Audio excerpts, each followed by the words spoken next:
Hi guys! Ayan, pauwi na kami ni Rina. Galing kami ng Cesaria. Naglaro siya doon ng bridge. Yan ang libangan ng mga matatanda dito ngayong paglaro ng bridge. Ayan, 6:30 pa lang ng gabi ngayon. Pero tingnan nyo naman, ang dilim na. No? Parang alas 8 na ng gabi. Ayan, ipapakita ko lang sa inyo, kaya akong nagkumuha ng video, ipapakita ko sa inyo yung daanan from Cesaria to Hadera. Ayan, natatanaw na yung electric plants ng Israel. Diyan sa electric plants na yan, yan yung nakita niyo yung 4 na poste na may ilaw sa dulo. Yan ang nagsusupply ng buong Israel ng electric power. So, yan siya. Ayan, oh. Ayan yung 4 na yan na poste. Ang laki niyan guys. Ang laki niyan sa malapitan. Sobrang laki. Diyan pag makikita mo diyan lumalabas yung parang usok. Yan. So ayan na.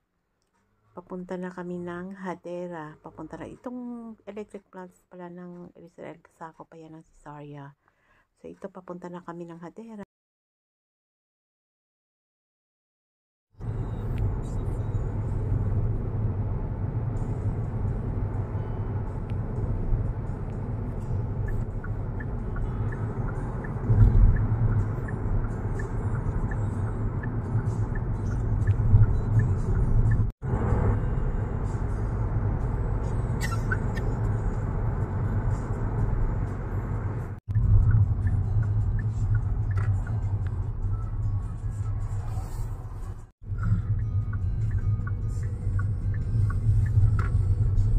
Hadera at night. This is Hadera now.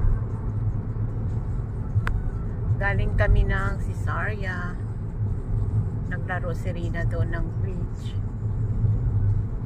Ayan, ganda no? Ganda ng mga ilaw.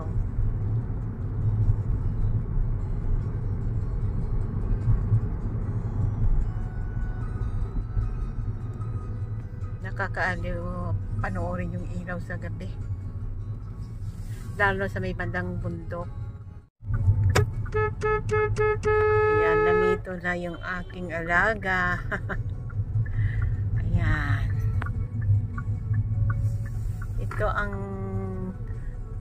way, ano nga yung daanan ng Hadera.